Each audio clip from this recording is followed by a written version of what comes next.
Entre nous, nous sommes tous des chrétiens. Je pense, hein. Je ne sais pas. Peut-être un qui n'est pas encore chrétien ou deux.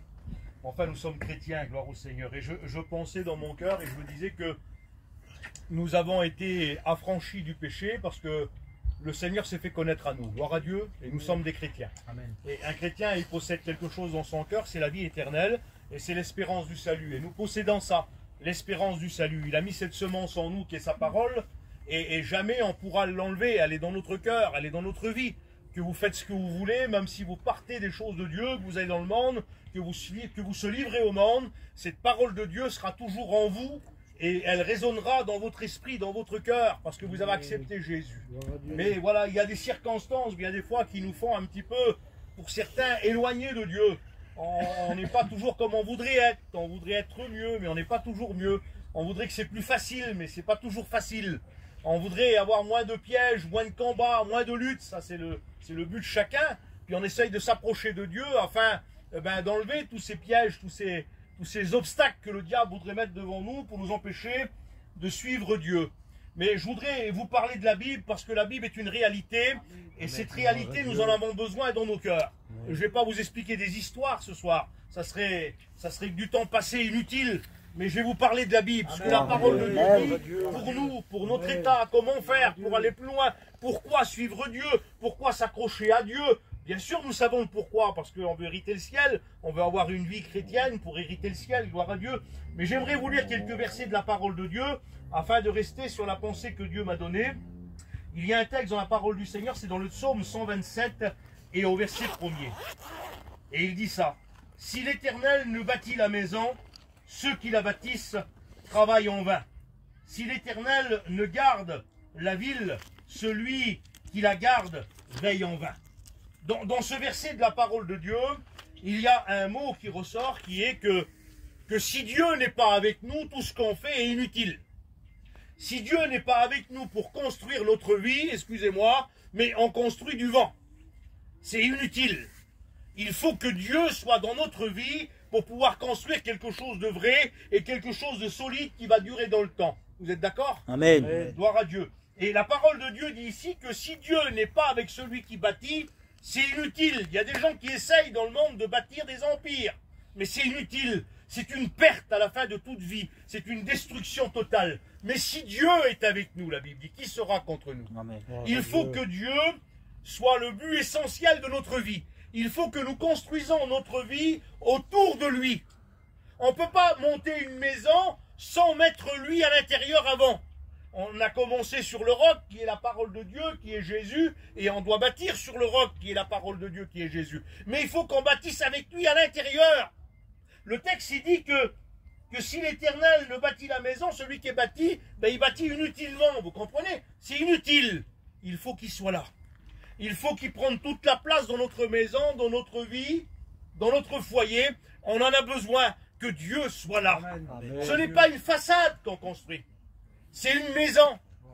Une façade, elle peut être belle, c'est beau, c'est une façade. Vous voyez ici, là, c'est éclairé, c'est beau, c'est la lumière. Mais derrière, c'est noir, c'est les ténèbres.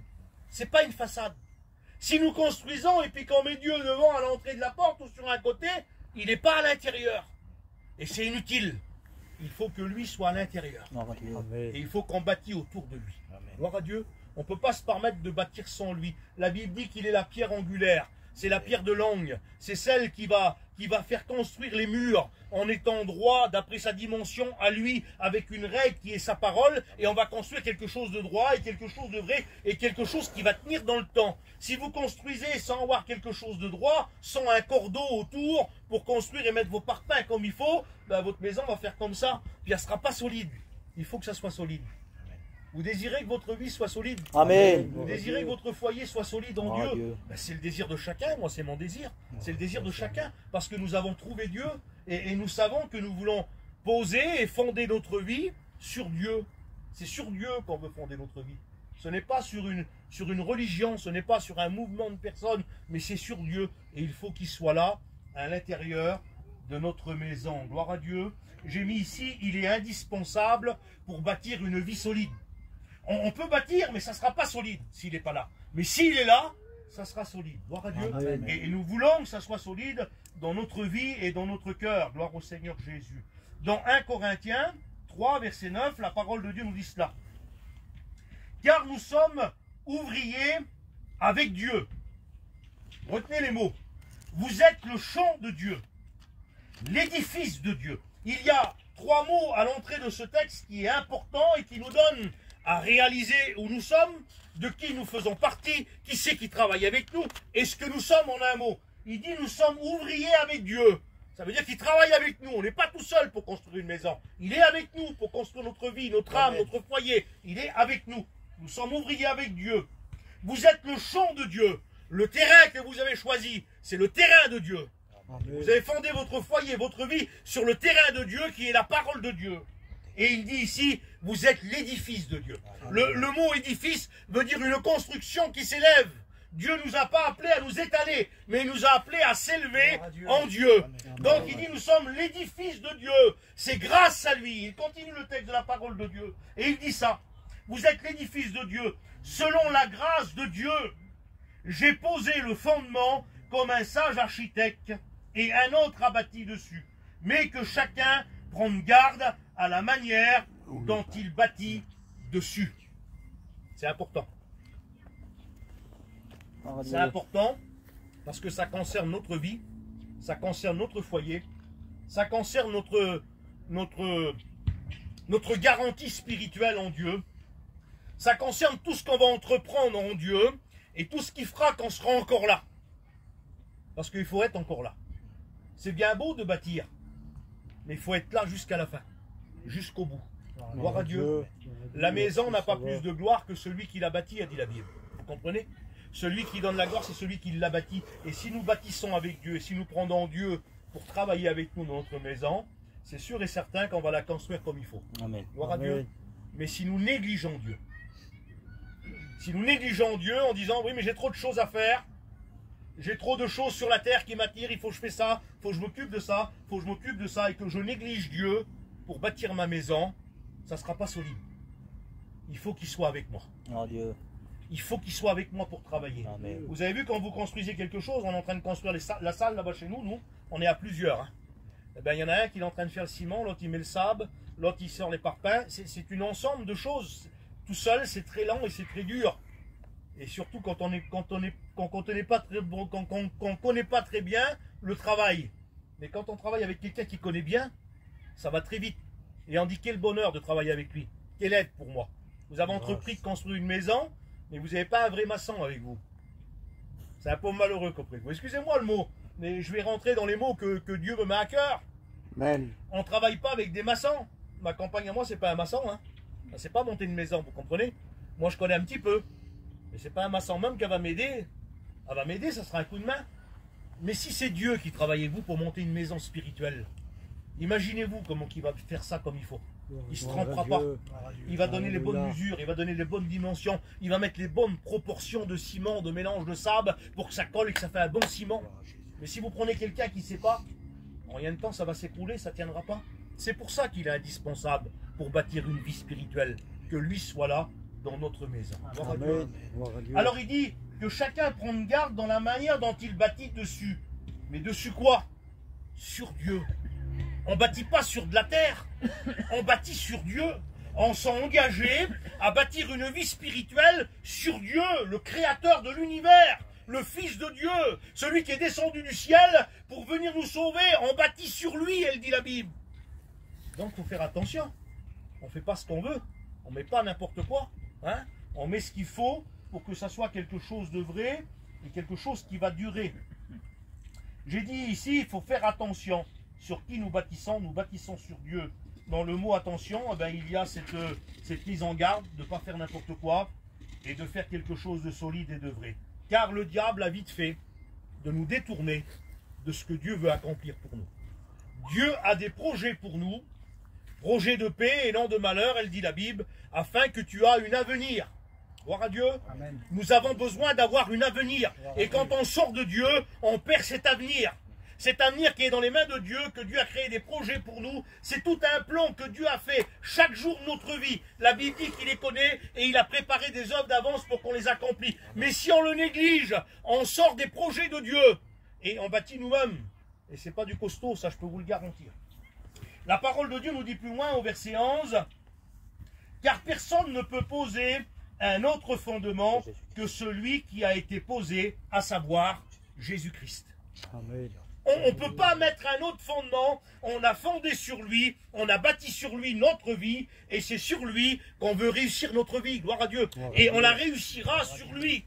C'est impossible de mettre un autre fondement que lui. Nous avons compris l'évangile, et on ne peut pas retourner en arrière. On est obligé de rester où c'est que nous avons entré, ou que la parole de Dieu est rentrée dans notre cœur, et ce qu'elle a fait en nous, on est obligé de rester dessus, parce que c'est vrai. On ne va pas changer quelque chose qui est vrai pour quelque chose qui est faux. On connaît la vérité. Vous connaissez la vérité. On ne peut plus s'éloigner de Dieu. On a connu la vérité et on a commencé à bâtir une vie sur le Christ, sur Jésus, sur la vérité. Et on doit rester sur la vérité. Gloire à Dieu. Alors il dit plus loin, « Or, si quelqu'un bâtit sur ce fondement avec de l'or, de l'argent et des pierres précieuses, il dit ça, et il continue plus loin. Donc là, il y a 3 catégories, et ensuite il donne encore 3 autres catégories, du bois, du foin, du chaume. L'œuvre de chacun sera manifestée à travers le feu de l'épreuve. » On peut dire gloire à Dieu quand même. Gloire à Dieu. Gloire à Dieu.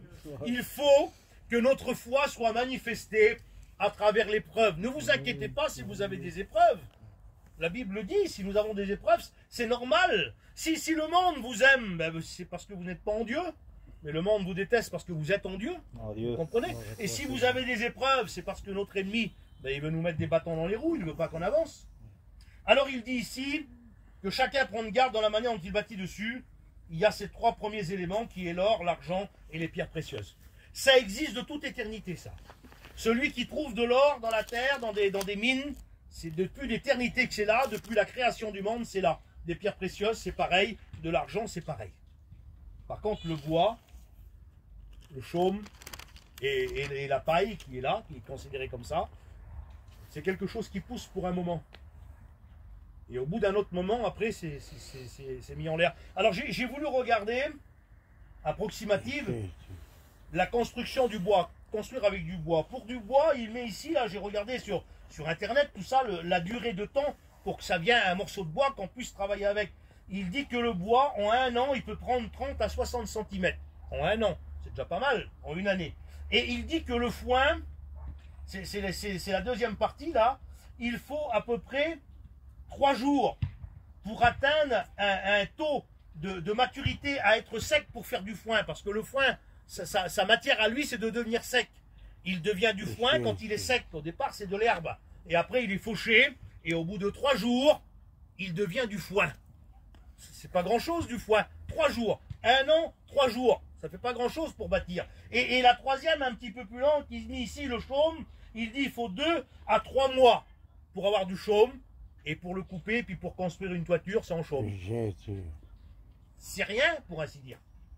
1 an, 2 à 3 jours, 1 mois, c'est pas construire avec quelque chose de solide. Eh ben, y a des gens dans leur raisonnement qui ont compris l'évangile, ils ont compris Dieu, ils veulent construire une maison, mais avec du bois. Quelque chose qui dure 1 an pour l'avoir. Il faut une laps d'1 an pour avoir du bois. Ça grandit entre 30 et 60 cm du bois. Et il y en a d'autres qui veulent construire avec de la paille. 2 ou 3 jours pour que ça vienne sec et que ça vienne de la paille. D'autres avec du chaume. Ça ne dure pas longtemps. Ça va vite à pousser, ça va vite à couper, ça va vite à construire, mais ça va très vite à se détruire. Et le moindre des coups de vent, tout s'enlève. Donc il nous faut les choses qui sont vraies, les choses qui sont solides. Gloire à Dieu. Les choses qui sont solides, c'est celui qui a dit dans son cœur, dans sa vie, j'ai rencontré Christ, j'ai su ce qu'il a fait pour moi. Amen. Et moi de mon côté, je vais construire quelque chose de solide. Ça va me coûter, hein. De l'or et de l'argent, ça coûte. Hein. Gloire à Dieu. Les pierres précieuses, il faut creuser pour les trouver. Hein. Ça coûte. Il faut des mois, il faut des années pour avoir ça. Ou alors, si vous avez plein d'argent, vous allez acheter, mais ça va vous coûter. Donc, il faut mettre dans notre cœur ça. Je veux construire avec Dieu, mais je veux que ça me coûte. Et c'est où que ça coûte? Dites-moi. C'est quand on fait des sacrifices. C'est là que ça coûte. C'est quand on a décidé, ben ça, je peux pas. Non, je peux pas, ça, moi. Pourquoi? parce que j'ai commencé à fonder ma vie sur le Christ, et je vais pas mettre de la paille ou du chaume ou du foin. Je vais mettre de l'or. Amen. Je vais mettre quelque chose qui me coûte. Je vais mettre tout ce qui me coûte le plus cher, afin que ma maison soit solide. Quand viendra l'épreuve, quand le feu viendra, il faut que ça résiste. Quand le feu viendra, il faut que votre maison résiste. Il faut que votre âme résiste. Il faut que votre vie résiste. Et pour ça, il faut que ça vous coûte. Ne mettez pas n'importe quoi. Vous avez vu un oiseau, comment il fait un nid, un oiseau? Il vole, vous le voyez là-bas, il ramasse un brin d'herbe avec son bec. Et il met là-bas, il fait un petit nid. Mais c'est dérisoire, ça tient pas. Il n'y a rien. Il n'y a rien qui se passe, c'est pas quelque chose de solide. Il y a 2-3 jours, je regardais là, sur le téléphone, ils font voir les animaux là. J'aime bien regarder ça. Il y a un petit nid là, et puis il y a des petits moineaux, il y a 2 petits moineaux dedans, ils n'ont même pas de plumes sur eux. Ils sont dans le nid. Et vous savez ce qui vient? Il y a des tout petites fourmis rouges. Ils viennent sur eux, si vous voyez le dégât qu'ils leur font. Ils se tortillent les petits moineaux dedans là. Et le père et la mère, ils viennent tous les deux.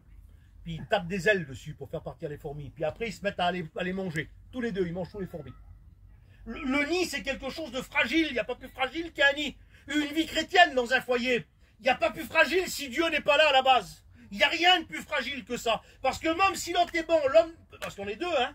S'il y en a un de bon et l'autre qui est un petit peu moins bon, ou même s'ils sont bons tous les deux, le diable mettra des incompréhensions pour que vous ne compreniez pas la personne qui est devant vous et pour mettre un mur dans votre foyer et pour détruire votre vie spirituelle. Par un mot, il détruit une vie spirituelle. Par une parole qui a mal été compris, qui a mal été dit, eh bien, il va détruire votre foi. Et vous allez dire, vous allez tout remettre en jeu d'un seul coup. Et vous dire, qu'est-ce que j'ai fait de bâtir une maison avec cette personne-là? Vous allez tout remettre en jeu. Même votre foi va être remis en jeu. Parce que vous allez mal comprendre celui qui va vous parler. Et que le diable viendra s'installer pour mettre un trouble dans votre foyer. Il nous faut discerner les pièges du diable. Amen. Et ça, on a besoin de les discerner. Dieu. Et pour ça, bien des fois, ça coûte. Il faut faire des compromis. On a tous une vie, on a tous un caractère. On avait tous un caractère avant d'être chrétiens. On ne se laissait pas marcher sur le pied avant d'être chrétien, vous comprenez, hein? On était là, on était des êtres humains avec notre caractère de misère. Et puis, il ne fallait pas faire n'importe quoi ou pas dire n'importe quoi. Sinon, on démarrait au quart de tour. Mais maintenant, on ne peut plus. Pourquoi on ne peut plus? Parce qu'on a décidé de fonder notre vie sur le Christ. Amen. Et on doit dépendre de lui. Et on doit vivre comme lui, il veut qu'on vive. Alors, on ne fait plus rien et on laisse passer. Laissez passer, vous allez voir. Ça sera beaucoup moins méchant. Ça sera beaucoup moins dur. Puis Dieu vous bénira en dernier. Mais si vous raidissez le coup et vous dites, oui, mais moi je peux pas, hein, je suis un tel, laisse tomber. Tu t'as pas dépouillé et ta vieille nature est toujours là. Puis elle t'embête la vie. Réellement, c'est pas l'autre qui t'embête. C'est toi-même qui t'embête dans ta vie, dans ton cœur et dans ton âme. C'est pas toujours facile. Mais il faut s'efforcer. Gloire au Seigneur. Amen. Amen. Il dit ici dans 2 Jean 1, verset 8, prenez garde à vous-même, afin que vous ne perdiez pas le fruit de votre travail. Il ne dit pas qu'il faut faire attention à l'autre ce qu'il fait. Il dit prenez garde à vous-même, afin que vous ne perdez pas le fruit de votre travail. Et ça, il faut faire attention à ça. Je dois faire attention à moi-même. Surtout à moi-même. Et je continue, j'ai mis quelques versets, mais je vais passer vite.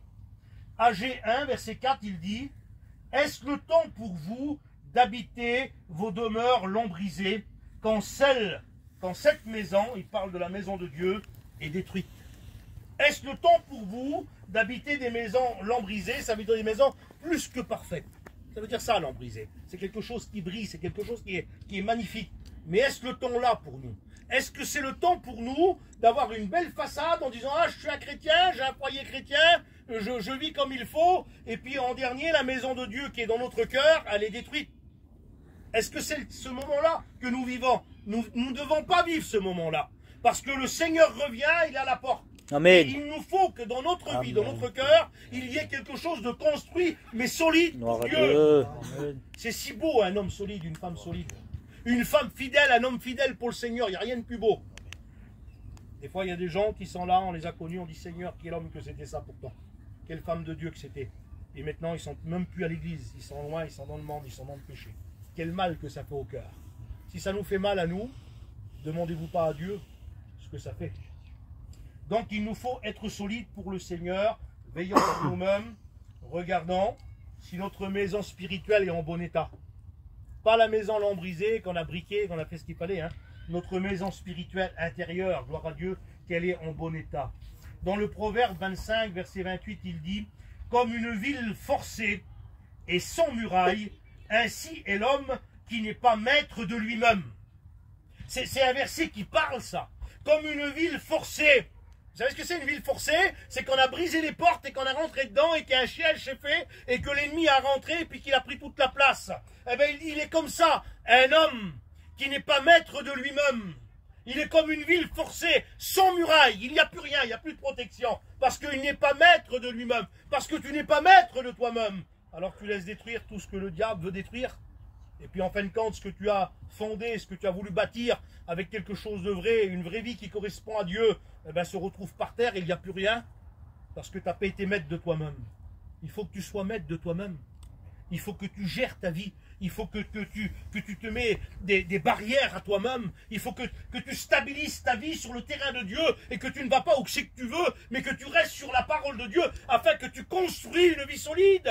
C'est tellement difficile d'avoir une vie solide. Ben, pour avoir une vie solide, il faut s'accrocher à Dieu. Il faut rester à Dieu. Il faut être dans sa parole. Il faut de la communion. Il faut de la prière. On le dit souvent, sans la prière, on n'est rien. Il faut prier le Seigneur. Il faut lire la parole de Dieu. Il faut essayer de comprendre sa parole pour rester sur le terrain que Dieu nous a placé. Gloire à Dieu. Amen. Il nous a donné le salut. Amen. Il faut rester sur le terrain que Dieu nous a donné, sur le terrain du salut, car il revient bientôt. Gloire au Seigneur Jésus.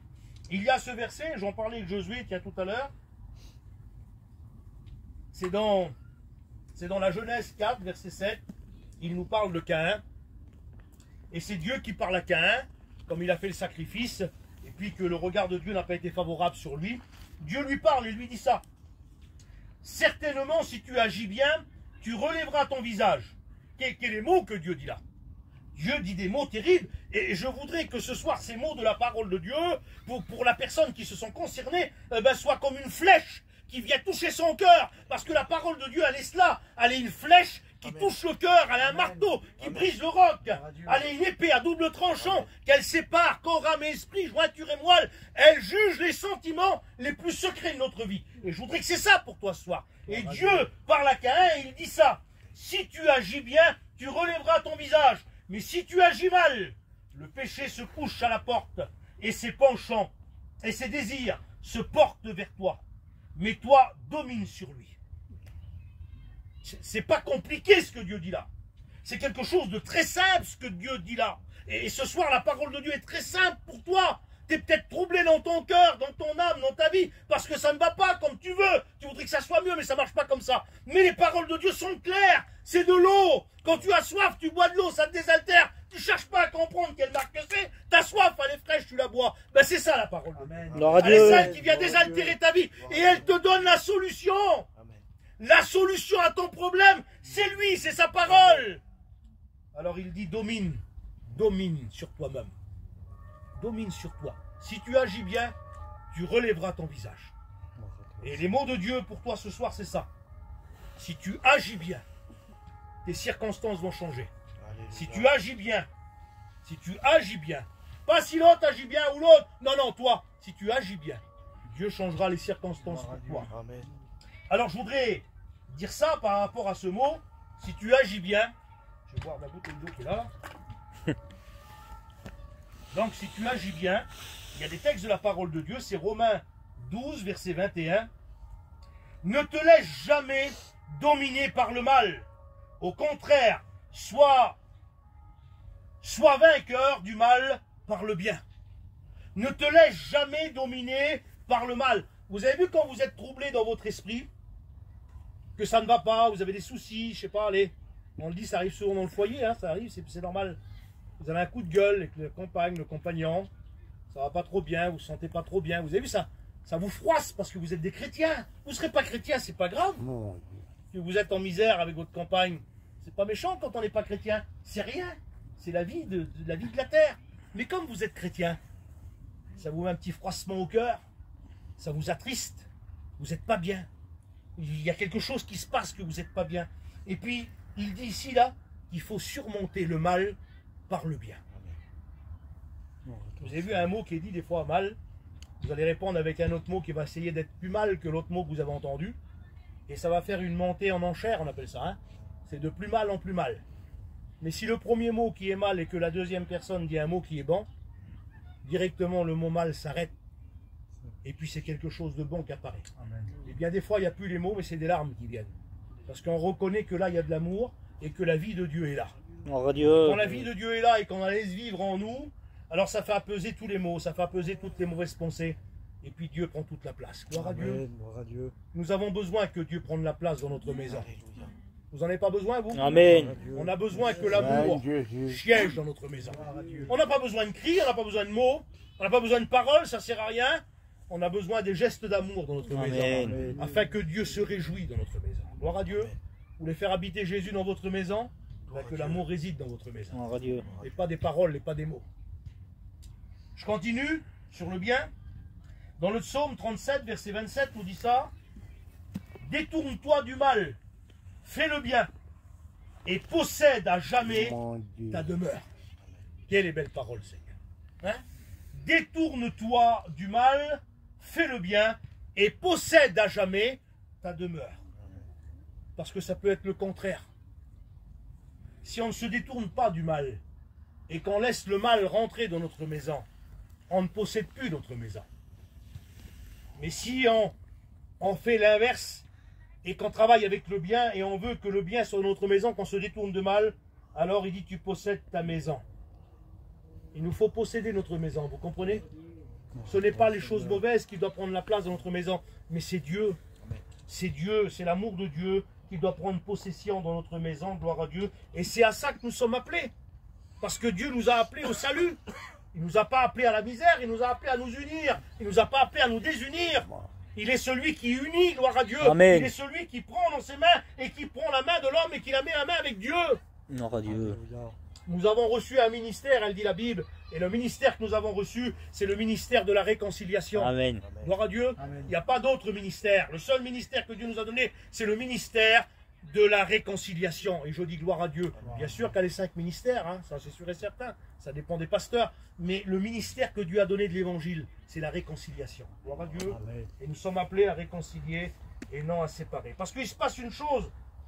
Dans Osée 8, verset 3, il dit « Israël a rejeté le bien. » Qu'est-ce qui est arrivé? L'ennemi le poursuit. Quand on rejette le bien, l'ennemi nous poursuit. Quand on a décidé de dire eh ben, je fais plus ce qui est bien, et puis je vais faire ce qui est mal maintenant, parce que même que j'essaye, ça ne va pas quand même. Eh bien, si tu fais ça, l'ennemi te poursuit. La Bible dit que le malheur poursuit celui qui pêche. Et ça, c'est une vérité. Faisons attention. Il y a un mot que Paul dit, puis je vais te dire là. Il dit ça, Paul, un homme de Dieu extraordinaire. Il dit ça. Regardez. C'est même choquant ce qu'il dit. C'est dans Romains 7, verset 18. Ce qui est bon, je le sais, n'habite pas en moi. C'est-à-dire dans ma chair. J'ai la volonté, mais non le pouvoir de faire le bien. Car je ne fais pas le bien que je veux faire, et je fais le mal que je ne veux pas faire. Je trouve donc en moi cette loi, que quand je veux faire le bien, le mal est attaché à moi. Et il continue plus loin, il dit, car je prends plaisir à la loi de Dieu selon l'homme intérieur. L'homme intérieur se réjouit en Dieu. L'homme intérieur vit en Dieu, il aime les choses de Dieu. Tout ce qui fait partie des choses de Dieu, il aime, parce que c'est l'homme intérieur qui a été régénéré par le son du Seigneur et qui a donné cette vie nouvelle en nous. Donc il aime tout ce qui est de Dieu. Mais il dit que quand je veux faire le bien, et dites-moi, ça vous arrive pas des fois, vous? On n'est pas encore dans le ciel, on n'a pas encore des ailes. Hein. Quand vous voulez faire le bien, il n'y a pas quelque chose qui vient vers vous tout de suite et qui vous bloque, qui dit, tu sais, tu as ça à faire, pas tout de suite, tu n'as pas le temps. Ça vous arrive pas, ça? Hein? Quand vous voulez faire le bien, je sais pas, vous voulez passer un bout de temps dans la prière, vous voulez lire la Bible, vous voulez être tranquille, il n'y a pas toujours quelque chose qui vient mettre des petits bâtons dans les roues et qui dit arrête, t'as pas le temps, tu le feras après, on a ça à faire, on a ça à faire avant. Ça arrive ça. Eh bien Paul il dit quand je veux faire le bien, il dit, le mal est attaché à moi. Le mal est attaché à moi. Il dit le bien que je veux faire, je ne le fais pas. C'était Paul. C'était pas moi, hein, c'était Paul. Il dit le bien que je veux faire, je ne peux pas le faire. Il dit le mal que je ne veux pas faire, je le fais. C'est quand même terrible ça. Ce qui veut dire qu'on est dans un corps de misère. Combien de fois je le dis? Un corps de misère. Hein, il se croit toujours mieux, puis en fin de compte, c'est une misère. C'est une épave. Il est constamment malade, faut que tu le bourres de cachet. Il a le mort sur lui. C'est le corps. On vit dans ce corps-là, là, un corps de défaillance. Un corps qui dit, ah, je suis intelligent, moi, tiens, j'ai fait tel projet, je vais faire ça, je vais aller là-bas, je vais faire comme ça. Mais tu te trompes de A à Z, c'est ton corps qui te dirige. Oui. Tu as besoin que ton esprit te dirige. Gloire à Dieu. Le frère a prêché dimanche dernier, puis il a dit ça. C'était trop beau. Il y avait un garçon qui était converti depuis 1 an et demi. Et il a dit ça après lui. Il dit, t'as quel âge? Ben, il dit, j'ai 49 ans, oui. Et il dit, t'as combien de temps que t'es chrétien? Ben, il dit, ça fait 1 an et demi. Il dit, c'est quel qui te dirige? Ben, il dit, c'est l'homme d'1 an et demi qui est en moi, la nouvelle naissance. Ben oui. Il faut qu'il soit plus fort que l'autre. Gloire à Dieu. Vous comprenez? Je ne sais pas quel âge qu'elle a votre nouvelle naissance à vous. Mais il faut que c'est elle qui dirige votre vie. Amen. Ce n'est pas vos pensées du corps humain qui vous emmènera loin de Dieu. Il est défaillant, c'est un défaillant. Il n'a aucune garantie en lui. Ne comptez pas sur lui, vous allez être déçu de lui. Il va vous emmener dans un traquenard, on appelle ça. Un coupe-gorge. C'est le corps, ça. Il est du mauvais côté. Il est du côté obscur de la force. C'est ça, hein? C'est le mauvais. Mais nous avons en nous l'homme intérieur. Amen. Celui qui se renouvelle dans l'intelligence en Dieu, selon la parole de Dieu, et qui donne des forces à notre esprit intérieur pour pouvoir diriger et conduire ce corps de misère et le tenir assujetti à la volonté de Dieu. Amen. Parce qu'en nous, il y a la loi de Dieu. Amen. Donc bâtissant avec ce qu'il faut. Et Job dit ça, et puis on termine. Job 23, verset 12. J'ai fait plier ma volonté aux paroles de ta bouche. Amen. Et ça, c'est important. Nous devons faire plier notre volonté à la parole de Dieu. Si vous ne faites pas ça, excusez-moi, vous avez perdu d'avance. Vous êtes mort au premier round. Vous êtes KO. Il faut faire plier notre volonté aux paroles de sa bouche. Aux paroles de Dieu. On prie Seigneur ensemble. Seigneur, nous te bénissons. Merci pour la Te parole. rendons gloire et grâce. Parce que ta parole reste.